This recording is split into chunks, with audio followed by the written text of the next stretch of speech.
Hello and welcome back. So today we'll be doing another top 10 type video, though not exactly a top 10 because we'll see more than 10 guys on this list. But here you'll come away from this knowing which right wingers you can target in different positions in the draft to get you goal coverage specifically.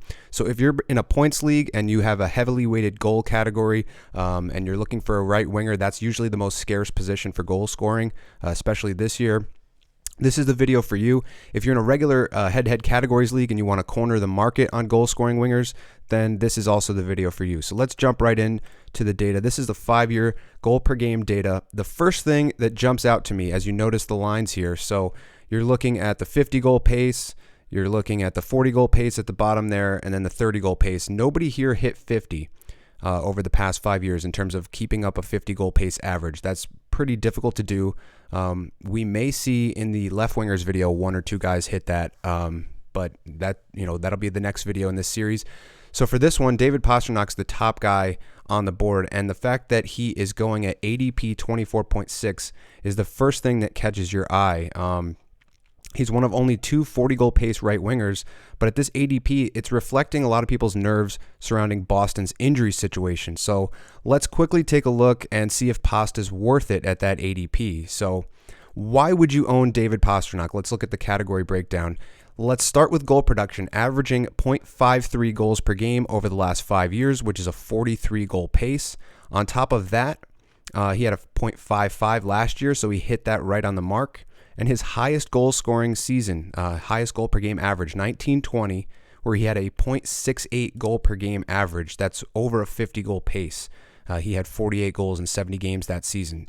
Now, he's not likely to hit that this season without Marchand, but he will either be playing with Krejci or Bergeron this year. So they broke up the perfection line a little bit last year, and he was seeing some time with Hall and Haula at various points.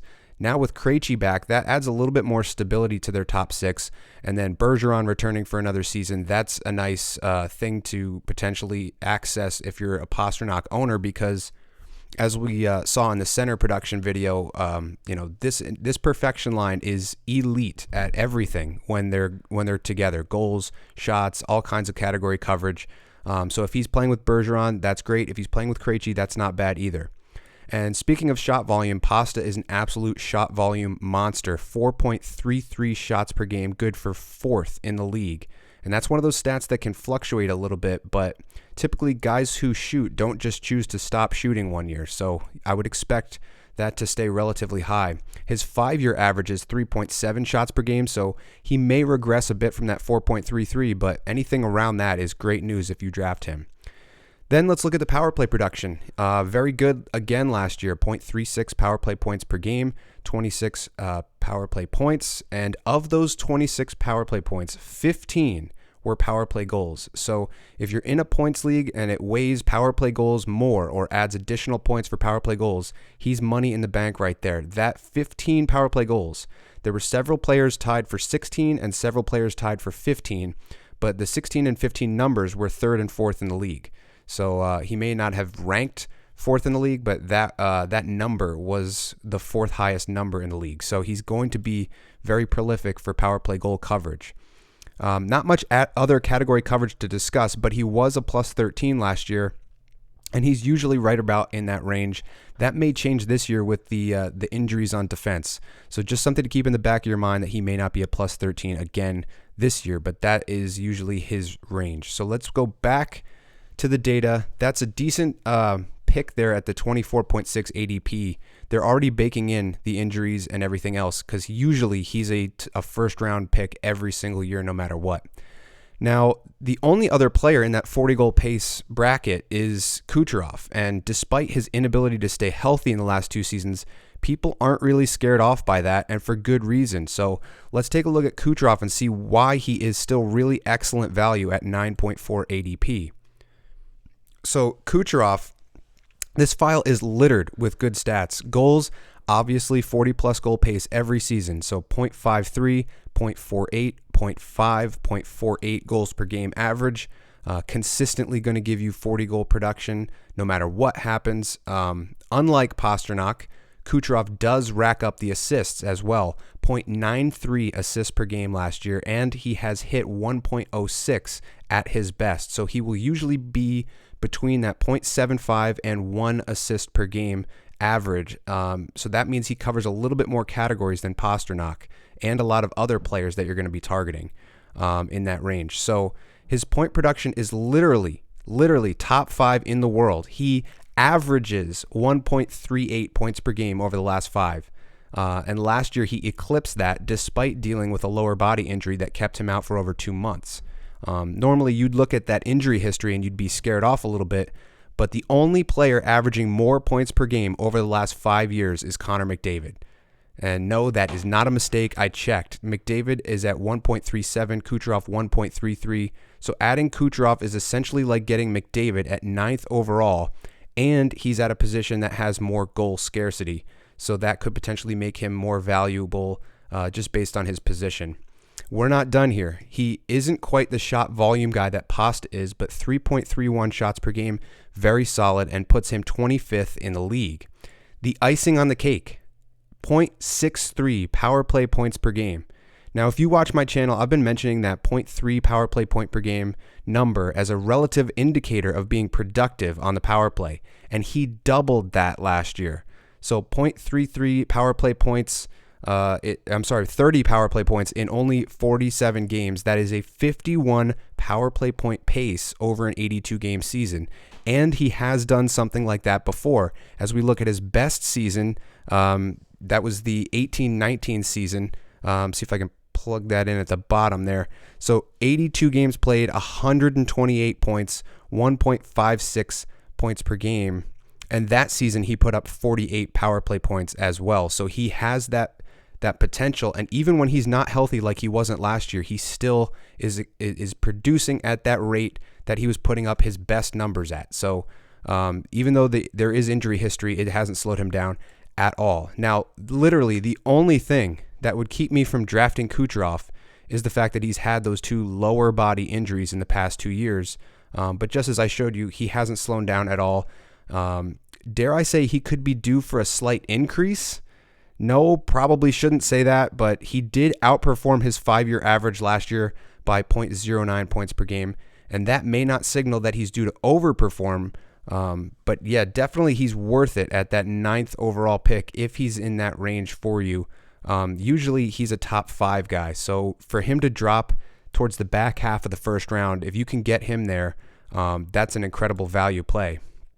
Now, as we go back to the list, someone commented on one of my videos asking about Kucherov versus Rantanen, and I quickly want to address this here. So Rantanen is an excellent right wing option. He scored 0.57 goals per game last year, which is a 46 goal pace, 0.9 assists per game, so he covers assists as well, 1.22 points per game last year, 1.13 5-year average in that category, 3.38 shots per game, so very prolific there, and 35 power play points as well. I had him last year. I was very happy to draft him at 9th overall, and you're not going to hear anything negative about Mikko Rantanen. But when you compare the two, it's really no comparison at all. 0.11 point per game difference between their 5-year averages. Rantanen's best point production season found him at 1.26 points per game, about 0.31 shy of Kucherov's best. If you remember, that was above a 1.5 for Kucherov. So, and if you look at the power play numbers from Rantanen, 0.46 power play points per game is elite level, and he's consistently around that number, but it's still 0.2 power play points per game lower than Kucherov. The only differential, Rantanen was a plus 35 last year, while Kucherov barely broke even, and that is really the only category where you'd prefer to have Rantanen. So he's still an excellent fantasy option, covers a lot of categories, but there is definitely a gap between the two of them according to the data. Now, as we look a little bit further down this list, these are the top 3 guys I just covered. The nicest value play here might be Alex Debrincat at ADP 40.6. So let's take a look at Debrincat. Obviously, he's changed teams now. He's with Ottawa. He's not on that sinking ship anymore. Last year, I got him at 29th overall, and I felt really happy about that with what he provided for my team. So to find him at 40.6 right now, ADP, That's pretty good value depending on how you view his file. Now, we all know the narrative around the Senators this year. They've brought in so many offensive weapons that everyone seems to be pumped to draft Sens this year, and I would count myself as one of them, but that won't be the main reason I drafted Debrincat. So if you look at his file, 5-year goal per game just shy of that 40-goal pace, mainly due to a season where he scored 18 goals in 70 games, which brought down his average. So if we look at his goal per game by year, it's a 0.5, 0.61, 0.25, that's that bad year, 0.5, and then a 0.34. So you see that low of 0.25, but you also see the high of that 0.61 goal per game average, which is good for a 50-goal pace.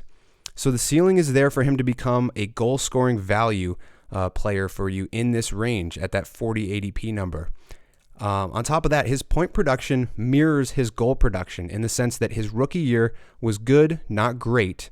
Then he had that regression season 2 years later that brought down his average overall to a 0.84. His ceiling, however, was a 1.07 point per game average in 2021, good for 87 points in 82 games. So what you'd be getting is a 40-goal, dual position eligible winger with the potential to exceed a point per game. And on top of that, he also shoots the puck with the best of them. So that 3.29 shots per game is 27th in the league. And if you look at the progression, 2.2, 2.68, 2.95, 2.98, and then 3.29. So every year he's ticked up, and usually a healthy amount. There is a slight chance that those shot numbers regress a little bit simply because he's not playing with Patrik Laine anymore. And I know and agree that he's going to be in a stacked top 6 this year and will likely have more playmakers around him. But Patrik Laine is Patrik Laine, and he's one of the best playmakers and passers we've ever seen. So I'd expect him in the 2.5 to 3.15 shot per game range, which still does a lot for your team. If you look at his power play numbers, very nice at 0.34, 28 power play points last year, and of those, 14 were power play goals. Another guy you could target for power play goal coverage, that 14 number, as we just mentioned, was, I believe, 5th best in the league, tied with a number of players at that number as well. But he is a power play goal monster. He's going to get you the kind of production that you would expect out of a top 40 pick. But yeah, again, leaving that Patrik Laine power play is going to definitely maybe drop his production a little bit. But again, he's probably going to be playing maybe with Giroux, who's one of the best power play producers, especially assist guys in the league. So it may not be as much of a dip as you would expect leaving Patrik Laine. And one more thing that surprised me a little bit while owning him last year was he does get a few hits in there. So 1.23 hits per game last year, 1.34 the year before that. Nothing crazy, but it is a nice little bonus to have, and it's something that I didn't expect from a smaller guy. He was a 5'7", and that was the narrative coming in that he's small, he's going to get knocked around. Well, he actually does hit a decent amount and initiates contact that way. So we've talked about the top 4 here. I wanted to quickly mention that, as we return to this data, if you want access to all of the charts and visualizations in my videos, you can get them for dirt cheap. It's $3 a month on my Patreon in the description below. And for $5 a month, you get all of these visualizations, plus you get access to the Data Draft Discord channel where you can ask me specific questions about your team and basically treat me as your personal analytics department for your team to help you make more informed decisions throughout the season. So sometimes you're deciding between 2 guys on the waiver wire, sometimes a trade proposal comes across your desk, and that's where the data can really help you make a difference in your team. So yeah, in the description below are the links for the Patreon. But as we look back at the list here, in the last video, I kind of chose interesting data files to dive into a little bit deeper to highlight. But with there not being as many impactful right wings, it's potentially worth it to take a look at each file specifically. Now, this data was obtained by quanthockey.com. They have a lot of great tools on their website for data. If you're a nerd like me, you should definitely check them out. But they list Philip Forsberg as a right wing, and Yahoo is currently listing him as a left wing only. So we'll cover him in that video instead. It is a great file, so stay tuned for the left wing video coming up after this one. But the next guy we'll talk about on this list is, and remember, this is the 5-year point per game average, which should signal more reliable goal scorers, as they've averaged this pace over a longer sample size than just last season when scoring was up from 5.9 to 6.3 goals per game. But the next guy on this list is Patrik Laine, and that's pretty interesting. So Patrik Laine suffered a down year during that 2021 season, and that brought down his 5-year goal per game average to a .40, but still good for a 32 goal pace. But if you look year by year, so he had a .53, .36, .41, .26, and a .46. So not consistent in terms of staying around the same median, but what you get is a good look at both his floor and his ceiling. At his absolute worst, which I do believe is behind him at this point, he was a 21 goal player on an 82 game season. At his best, which I do believe is still in front of him, but his best season so far, he doubled that to a 43 goal pace over an 82 game season. So it's kind of funny that I just mentioned reliable, safe bets for goal scoring and then immediately mentioned Patrik Laine, who's anything but consistent. But as far as goal scoring is concerned, I believe the volatility allows you to extract value at that ADP of 81.8, especially now that he's going to be playing with an elite setup man in Johnny Gaudreau. If we look at the numbers here, last year he was a point per game player, exactly. But his file is very inconsistent here again, 0.85, 0.60, 0.92, 0.52, and then 1 point per game. So again, you see the floor and the ceiling, and you kind of have to throw a dart in the middle to guess where he's going to be this year. But if you believe in the potential chemistry with Gaudreau, and Patrik Laine did sound excited that he was going to potentially be playing with Gaudreau this year, it could be a buy low on a high ceiling situation at that ADP. Now, his power play production isn't terrible. 0.25 power play points per game last year, good for 14 power play points, but that isn't exactly going to be one of the main reasons you choose him unless you're just banking on that power play improving with Gaudreau, and it should. But there's nothing in the data to suggest he's elite there. In fact, he's trended down up until last year. So he was at a 0.37, 0.28, 0.23, 0.15, and then bounced a little bit to a 0.25. Granted, that drop was in Winnipeg, and now he's in Columbus, so he's more of the go-to guy, and that may be explaining the improvement there. But he definitely has the ability to improve on that number. It just hasn't shown up in the data yet. Surprising little note here, he doesn't really hit, but 1 year, 1920, he averaged 1.42 hits per game. Every other year, he's about half of that. So, I thought that was a little bit interesting. And then also noteworthy, he's definitely the greasiest beard in the league by a wide margin. So if your league has that category, I'm just kidding about that. So getting back to the data, I'm going to gloss over Patrick Kane for this video, mainly because he's more of an assist driver than a goal producer. But you should notice his goal per game pace over the last 5 years and see that that's above that 30 goal pace. So there is coverage for goals in his file, but we'll come back to him during the assists/points video for right wingers, which should be coming out in the future. The player that I do want to highlight is right below Patrick Kane, and that is Brock Boeser. He's more of a goal-specific player, and that's kind of what we're talking about here in this video. So goal-specific, here's what I mean. Goal per game numbers, pretty good at around a 30 goal pace every year, and he underperformed that at a 0.32 last year, so there is room for improvement and a potential bump. He was also below his 5-year average for point per game by 0.15 points per game, which is a healthy amount. So there could also be room for regression back to his average this year. His shot numbers are pretty healthy as well, 2.82 shots per game, right in line with what Patrik Laine put up. But as for category coverage, that's just about it. Goals, shots, points wouldn't be a main factor in choosing him. I just wanted to highlight the potential bump that he might face, just being that low. One thing I'll mention right now. So an important factor that you have to keep in mind with Brock Boeser, and I wanted to mention this, his father had been dealing with dementia, lung cancer, and Parkinson's, and he finally succumbed to those inescapable realities over the offseason last year. And so I was reading an article from bladesofsteel.com, and it mentions that Boeser would feel guilty playing while his father was struggling day to day with his ailments. And as someone who's lost loved ones to dementia and cancer, I can attest to the heavy toll it takes on everyone around that situation. And in that article, Boeser was quoted saying about the situation, Quote, "I don't think anyone really understands unless you've been through it how hard it is to go through a season, especially when you leave and he's fine and you come home and he's a little worse, and then you come home again and he can barely walk."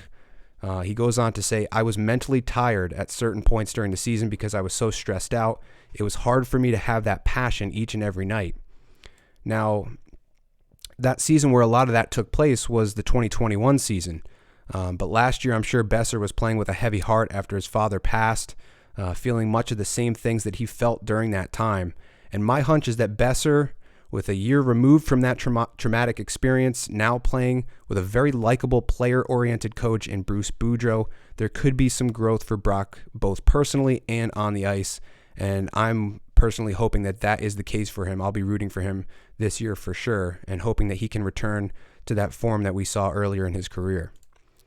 So on a bit less of a heavy note, let's take one last look at this 5-year average data. There was one other guy I wanted to mention, mainly because of the moving parts in Calgary and the fact that he wasn't mentioned in the centers video, and that's Elias Lindholm. As you can see here, right under that 30-goal threshold for his 5-year average, but he did explode a little bit last season, as we see right here. As we transition to the 21-22 data, you'll notice that Lindholm finished all the way up here at, third here on this list in terms of goals per game. And he lost both of his line mates, obviously. Matt Tkachuk and Johnny Gaudreau just left. And that elite top line, they combined for the most goals in the league by a wide margin with 72. And each of them finished number 1, 2, and 3 in plus minus last year. They were both, or all three of them, were absolutely ridiculous. Because most of their scoring came 5-on-5. So right off the bat, that doesn't look good for Lindholm this year. But the key factor here is if he's playing with Huberdeau, he will have the opportunity to repeat his goal production, if not his 5-on-5 production and point totals. So last year he hit 1 point per game on the dot, a 0.18 point per game deviation from his 0.82 5-year average. So he could potentially be due for a regression there. But yeah, this is a player, if I could just scroll through here. Right now, he's listed as a center, strictly a center, but I believe he was dual position eligible last year, which may be why he was listed on this right wing data set. He might not be a right wing this year. It depends on how they use their depth at center. But if he is a right wing, if he gets that dual position eligibility, why would you draft him? Well, the 5-year average point totals aren't exceptional, but they are ownable, and the numbers and the narrative suggest that he's due for a regression. It's just a matter of how much do you want access to Huberdeau's 1.4 points per game average, which is, he was the league leader in assists per game last year with 1.06. And guys, I've watched this phenomenon with Panarin for 3 years. Even when he looks like he's not at his best and he doesn't have it that night, he magically sauces 1 or 2 right on the tape, racks up a couple of assists, some of them on the power play, and ends the game first or second star. And this is the kind of talent that Huberdeau has. So I do think there is potential risk and regression for Lindholm, but that is the argument to counterweight that. So if he's going to be playing with Jonathan Huberdeau, there may not be as much of a regression as you usually would have thought with his 2 line mates leaving. That's not to say that he's definitely not going to regress. It's just there's 2 arguments to be had there, and I wanted to highlight the Huberdeau argument. I do think Huberdeau was the offensive driver in Florida, so he could potentially fill that role that Johnny Gaudreau was playing in Calgary and become that disher, that setup guy that controls the offense for Calgary this year. Now, Lindholm, his power play production is good, not great, at a .23 power play points per game last year, good for 19 points.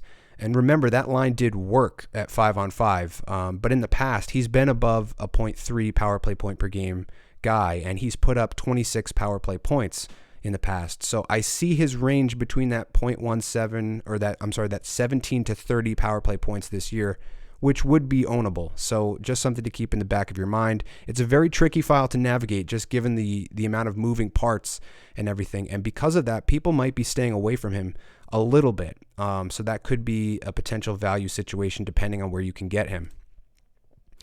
Now, back at the 21-22 data, as we take a little bit of a closer look here, there's some new names on this list, and I won't make this a 50-minute video and discuss every single one of them, but Hopefully in the coming days, I'll be doing player files as YouTube shorts. So if you're interested in a player, keep an eye out for those in the coming days. But off of this list, we aren't as predictable and reliable here because there was an increase in scoring last year. And a lot of these guys reap the benefits, but there are plenty of value plays here. So let's start off with a deep dive value play on someone who gets forgotten about a lot. And that would be David Perron in this range, that .40 goal per game number last year. Currently sitting at ADP 151 in the 13th round. So that's a pretty deep play given his production. Now he's playing for the Red Wings instead of that powerhouse Blues offense. And it seems as though some of that is already baked into his ADP and that he may actually be excellent value here. A lot of people tend to stay away from older names, mainly because they aren't as fresh in the mind, or maybe they're not talked about as much. And I do think that's the case here with Perron. So Perron's a very consistent high 20 to low 30 goal scorer in terms of pace every season. .40 last year goal per game pace, 32 goals. That's the pace that he was on over an 82 game season. He ended with 27 goals in 67 games, but generally around that range in terms of goal per game average. So if you look at the past numbers, .40, .33, .35, .40. So you do get some goal production out of him, albeit not elite production. But at that ADP, you can either take a swing on a guy like Kempe or Mangiapane, who may be better in situations, or who may be in better situations, but put up a slightly higher pace last year. But they don't have that consistent track record like Perron does. Or you could go with the safer bet, historically speaking, and take a look at Perron. His point production is very consistent and pretty high for a player in this range. He had a 1.03 point per game average in 2021, slightly underperformed his average this past season with a .85. But if his underperformance is putting that type of floor up, I'm comfortable with that at this point in the draft. So if you're getting a guy whose floor is .85 points per game and about a 30 goal pace, and you're getting him in the 13th round, that's pretty decent in terms of your coverage for those specific categories.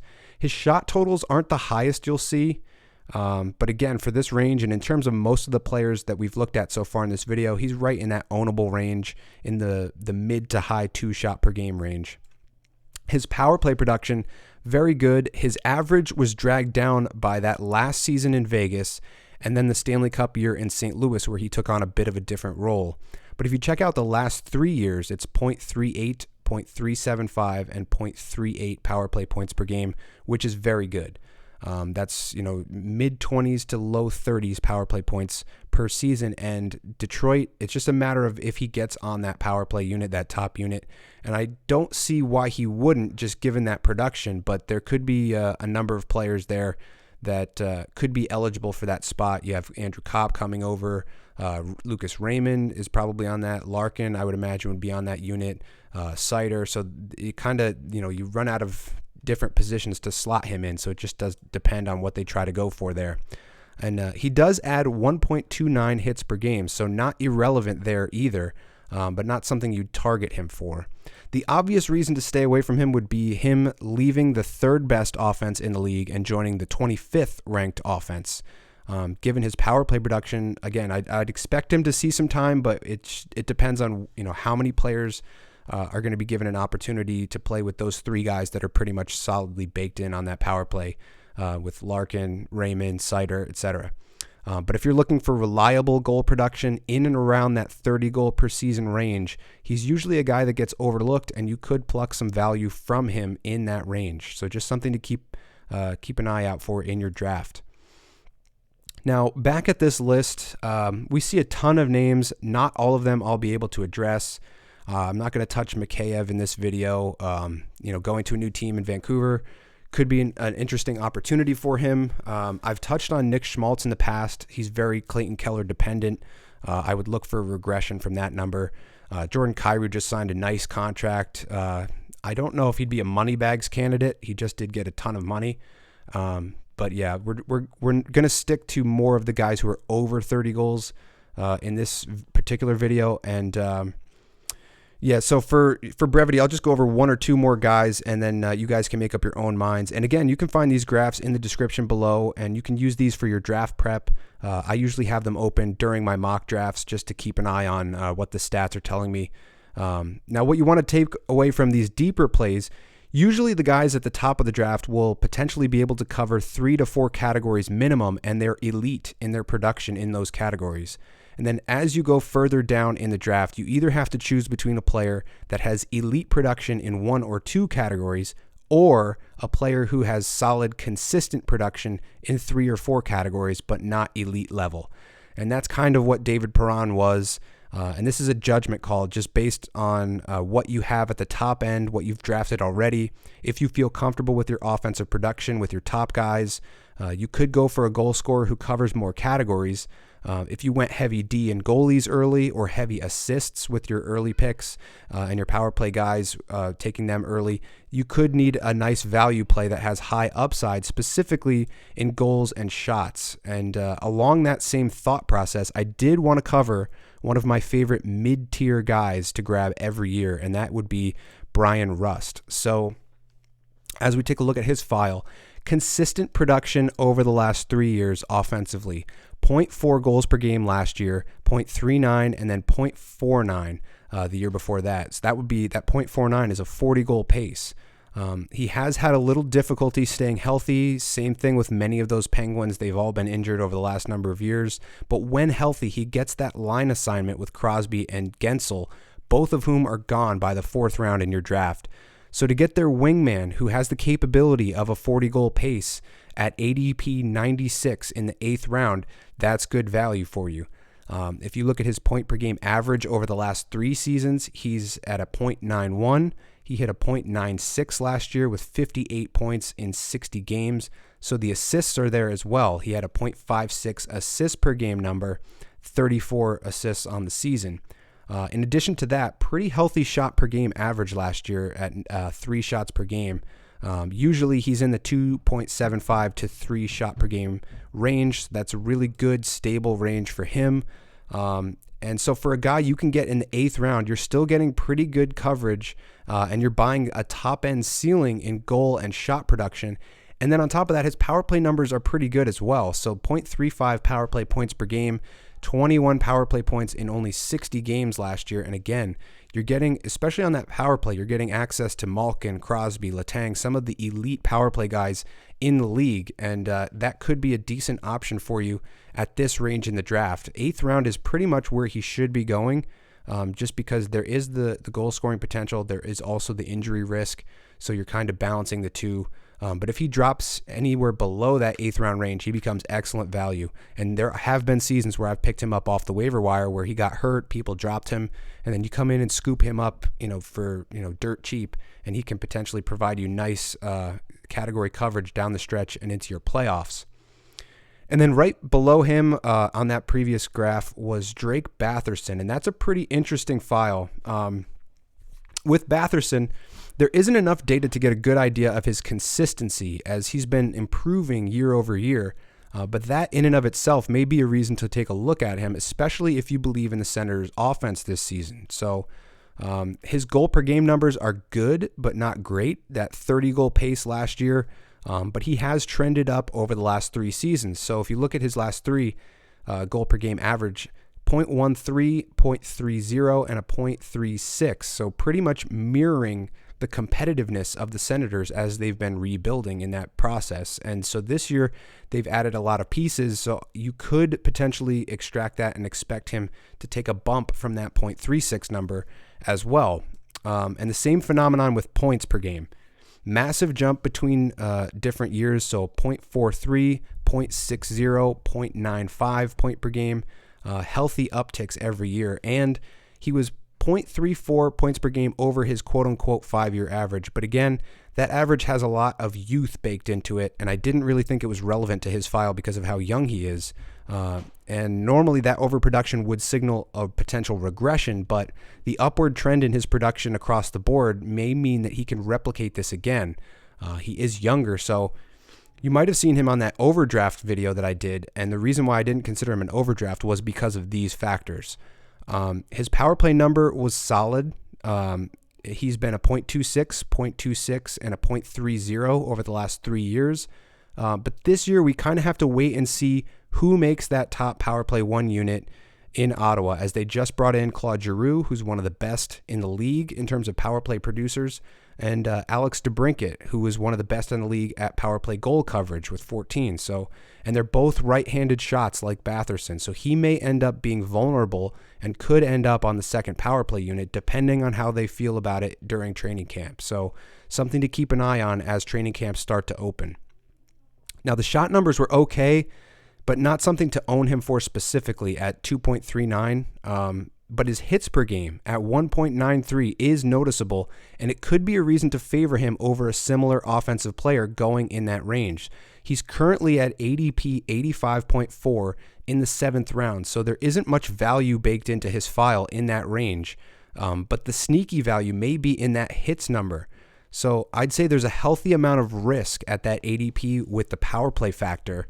If he doesn't make that power play and you get him in the 7th round, that could kill you. But it comes down to how much you believe in his upward trend over the last number of years, and how much you believe in the Senators' offense in general, and whether or not he makes that top power play unit. If he does, and he's a power play producer who gets you that many hits, then that could be an interesting file to own. For me, though, that 7th round number, that 85.4 ADP might be a little too rich for my blood, but I've done a couple of drafts where he's fallen a little bit, and in that 8th to 9th range, maybe he becomes value in that range as well. But he's a very interesting file because of all of the moving parts going in and out of Ottawa, and then the fact that their rebuild is accelerating at this point. So a lot of people are trying to get access to that team and potentially target a guy like Batherson. So I did want to cover him really quickly here. So I'm finally going to shut up now and end the video here. Obviously, there are more players in this goal per game data, and you can find all of these players, all of this data in the Patreon link in the description below, and use them for yourself. This dashboard has every position, not just right wings. I just have to catch up on making these videos for left wing and continuing for different categories. But I want to thank you again if you made it all the way to the end of this video, and I will see you in the next one.